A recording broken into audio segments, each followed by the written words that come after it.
Corbs, we're here with Bristol Bears Head Coach Pat Lamb. Pat, thank you so much for joining us on the Rugby Rundown. I know you're a very busy man, and it's a very busy next couple of weeks. Of course, you've got Saracens coming up at the weekend at home. How are you doing? How are things? You're settling in for this last run-in to the end of the Premiership season. Yeah, firstly, hi fellas, and thanks for having me on the show. Very excited, very excited. This is why you start the season, all the pre-season work at the beginning to get to this stage to be right in the mix.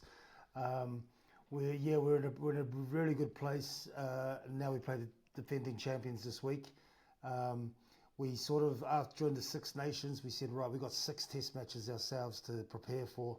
And so we had Saints, we had Gloucester, we had Newcastle, we had Leicester away, and now it steps up to the defending champions. So everyone's buzzing for it. The sun's shining, and it's going to be a big one at Ashton Gate. Looking forward to it. Pat, you guys have been in outstanding form since pretty much the beginning of this year. What do you put down as maybe one of the catalysts to that, change in trajectory, the success, and almost the snowball affecting build that you guys have had as you've gone through these last 6 or 7 games, where you've really started to look like a formidable force at just the right time in the season? Well, I think it was a few years ago that we tried to grow our game, and particularly our kicking game, and I brought in the legendary Dave Aldred, and he was superb, taught the guys how to kick. We looked at our kicking structure. We got really good structure and shape, and we look like a lot of the other teams, of course, that are good at it. But we'll never, my DNA is never going to be about kicking. But when you teach a player a new skill, lots of kicking. So, and then obviously we were close, but we weren't quite where we wanted to be. And so I pretty much simplified around Christmas what our game actually is and put it all on one bit of paper, one slide. And then the whole training and everything we do goes towards this big plan of what we're about. And the boys have thoroughly enjoyed it. We've got back to really the way I like to play the game. And it's been really successful. They've got to be very skillful. I challenged them. We've got 10 weeks. I will expect everyone to touch the ball 10,000 times, which is, break it down, 1,000 a week, which break that down, 200 a day. So the schedule encouraged that, but also I challenged them to get more touches on the ball.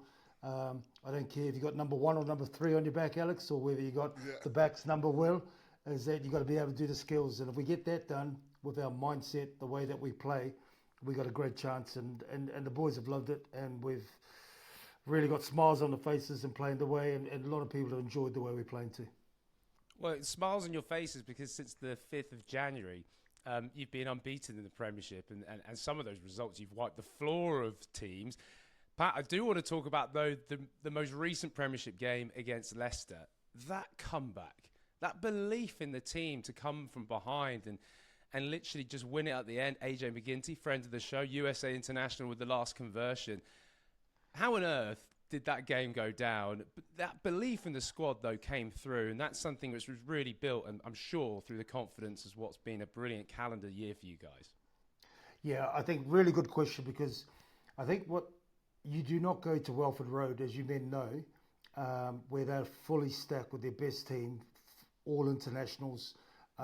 They have to win. They know the game is on the line. If they lose, they're out of it, and it's a full house. You do not go there if you don't have good set piece. Our scrum really stood up, our maul, our line-outs. Then you do also, if you don't go there without good defence and breakdown work and collision work. So these are all the things that people look at us and go, oh, they like to play the game. But the game is built on some serious fundamentals, and we don't get credit for these things. But I know the other coaches know. The other coaches know the work we do, but people outside go, oh, they're playing this game.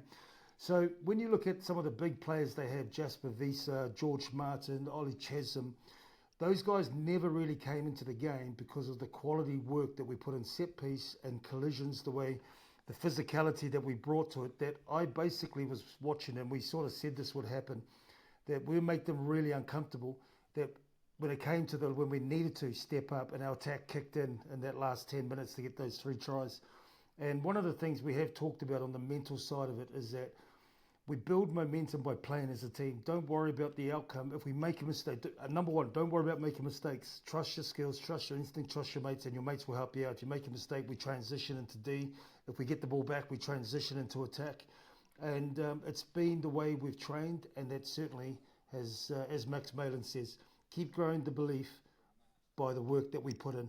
And it certainly came through as a huge one for us. But it certainly wasn't the last 10 minutes. It was an 80-minute performance. Yeah. No, and I think that was obviously a statement performance. Another statement performance I found from you guys was the win against Northampton. Coming out of that Six Nations period, you'd finished sort of the January looking like you'd hit some form, and then you kind of have to put a majority of the Premiership on ice for 8 weeks. You know, talk a little bit about the focus, and then also how good it was to actually come out and maybe show everyone, you know, what you've been working on and where you guys are at, and sort of bang out the gates of this last little run-in. Yeah, because it's something that was really different for us, the not playing during the Six Nations window. So when we played Connacht in the European Wheels, probably our poorest game after what we did against Sale. So I went back and I looked at it and I said, right, we got this period of, we got to build our game. And obviously the way that we took the shackles off and our mindset when we beat Bath and put 50 points on Bath, then that gave the boys belief. Now we had a break. So we carefully planned everything we wanted to do in the basis of building on that Bath game and building on the way that we want to play as the Bears. And we put so much work into it that we knew that, but we timed our run really well against Northampton. We knew their strength, but their weaknesses. And we put a lot of work into our scrum because our line-out was number one in the Premiership, but we wanted to put more work into our scrum. We put a lot of work into our breakdown, and then obviously the skills and the mindset that if it's on to go, let's go. If it's 95 metres, let's go, and trust it. And so the boys got the benefit of the 50 points against Saints, and we really came out foreign. So I think that work that we did has really built us a strong foundation because it was an unusual period. We're normally playing right through, so it's like a mini pre-season, if you like. Now, Pat, I want to bring you to the here and now because it's Saracens this weekend. You're 2 points off them. You sit in a position where, yes, you're in the top four, but you're level with Harlequins. You're 2 points below Sale. All things you already know. I'm not trying to add the pressure. But it is so competitive with 2 rounds to go. This game against Saracens at home, I mean, of course it's important. How massive is it? How big is that challenge for you? And I guess all in this question I'm throwing at you is how are you going to go about taking on Saracens? Yeah, really, it's an exciting challenge because the defending champions, as we know, with a lot of big players of Saracens' history are leaving. So there's all reasons similar to Welford Road why they need to play well. But as I've said to the guys, is every game, our only focus is Saracens. As I said, people outside, whether that's fans, medias, they will build up different games, test match, big stakes, all of that stuff. I said, that's great. But essentially, as you boys know, the game's the game of rugby. And I said, all we got to do is get our preparation and focus on us producing the Bears at Ashton Gate, not players who are nervy, players who are doing their own thing. You know, if we just do our bit for the game and at least bring the Bears out, we'll have a great chance of winning it and keep all the other stuff away. We know they're going to get a purple patch, so making sure that we stay as a team to defend that. And but if we bring ourselves to the game, and the boys know I am not interested in individual scores, try scores. I really don't care. I'm interested on who does what to make those opportunities count. And that's things that a lot of people don't see. The way the person presents the ball, the way the height, the technique that these guys use. That's what we give a lot of focus on and reward for. And that's why we're playing well too. And Pat, when you look at this run-in, obviously big game against Saracens, getting down to the wire, but just stepping back a little bit for us as fans, for promoting Premiership Rugby, there'd been stories, you know, clubs going down, issues in the past.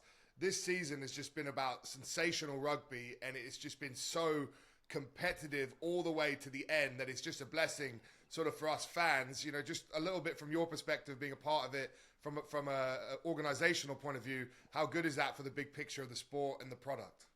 No, you bang on, Alex. I think this is massive. It's one of, you know, I've had the privilege to play in the Premiership and then being involved now for a few years, and this is probably the most exciting it's ever been because even Gloucester being in the European final, which means that top 8, because everyone wants to be in the Champions Cup.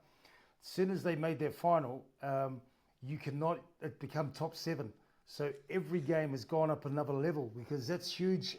You want to be playing at the highest level, and there's something riding on every week. And even we know that even if we win this week, it doesn't guarantee. Pretty confident it won't guarantee you, because the way who's playing who, we've got to go to the following week as well. So I mean, that's what you want in a competition. You don't know any given week who's going to win, and a lot riding on it. So that's me talking as a fan, me talking as a coach. Forget about all that. Just a game of rugby.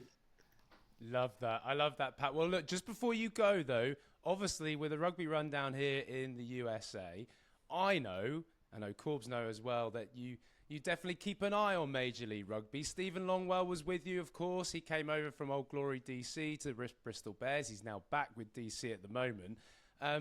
Maybe a quick comment from you, Pat. I mean, where do you feel MLR maybe is? Do you genuinely look at it and the potential players, or bring them in, or using a club sort of partnership maybe in the future? Is it something that you're quite excited about, rugby here in America? Yeah, we are. I mean, even Bristol Bears, the fact that we're Bristol Bears and the way that we do things is very similar to franchises in America, and the way that we want to be maverick and out there as well. So I love American sport in general, but the MLR too is, I think growing rugby. I mean, it is just a, what would you call it? There's so much talent in the US, and I understand the college system and the drop off after people don't make the professional, like NFL and so forth. But there's still a lot of talent. I mean, I think of straight away Theo McFarlane. I mean, class, and and he came straight out of the MLR. Now I know there's a lot of players there. No, we got our eyes on everywhere, and trying to find potential talent. For me, it's about knowing what the person. I'm looking for coachable guys who are hungry, that want to get better, and sometimes they're far better than. Well, I believe most of the time far better than the most talented guys. If you've got talent and that attitude. And 100% keep. There's a lot of players I used to coach, or players that are in there, but no, I've got a recruitment team that keeps an eye on there and touches base with different people out there as well. And it's great for the game. Great for the game. Pat, we really appreciate your time. Massive game this weekend against Saracens. Of course, that's going to be within the Fox Sports channels. Good luck. I can't believe it. 2 weeks of normal rounds left of the Premiership, and then those playoffs. On behalf of me and Corbs and everyone at the Rugby Rundown, thanks for joining us. Cheers, guys. Pleasure.